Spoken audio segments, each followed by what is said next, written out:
Scandinavian Defense, let's go.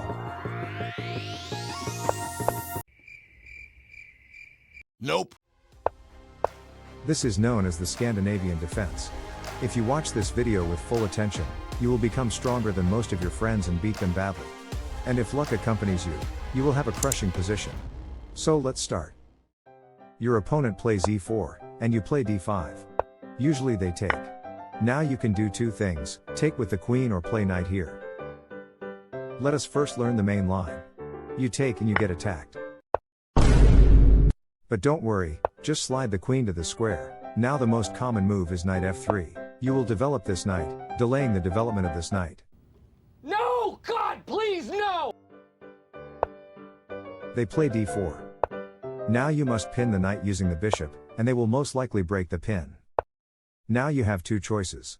First, move this pawn and castle kingside, or move this knight and castle queenside. Here most people castle this side. So, if you are a normal player, you can castle the same side. But if you are a hardcore player, you should castle the opposite side as your opponent. If you develop this knight and castle, your plan will be to play aggressive and launch your pawns on your opponent's king. Good. Talking about a trap, you can also directly pin the knight, and they break it. After some moves, you'll probably reach this position. Here don't move the bishop, but the pawn instead. Because after takes and takes, you are dominating the game. How? Just see this. White is defenseless and every move is just pure shit. Even if they move their horsey or do whatever, you make a battery with your queen and your rook. The next move is a checkmate. So they'll try to defend it. If they move this pawn one square, you just push this pawn and now you are unstoppable. Coming back. If they push the pawn two squares, here's a quick checkmate pattern.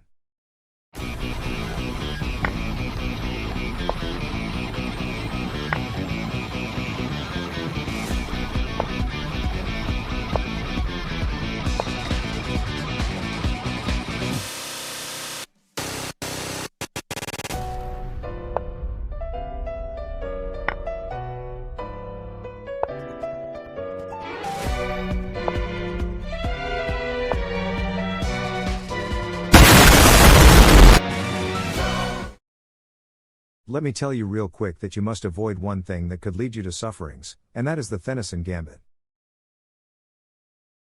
If white play knight f3, it's the Tennyson gambit. You can take this pawn and now the knight goes here. Now just forget everything and push this. This attacks the knight too. If they take your pawn then just attack the knight and develop yours. If they defend the knight with the bishop, you can take one pawn and finish your development. Just don't be greedy and take every single pawn or you'll be in danger.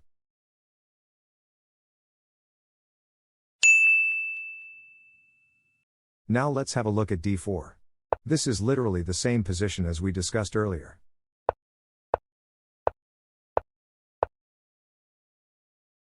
The only change is that if they push this pawn, you castle and your rook is ready with a sniper aiming on the queen.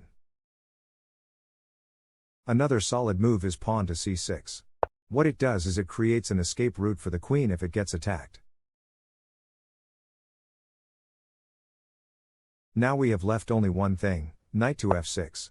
This is the modern Scandinavian. Although it is stronger than the main line, it is not very much easy. If you want me to cover this line, comment.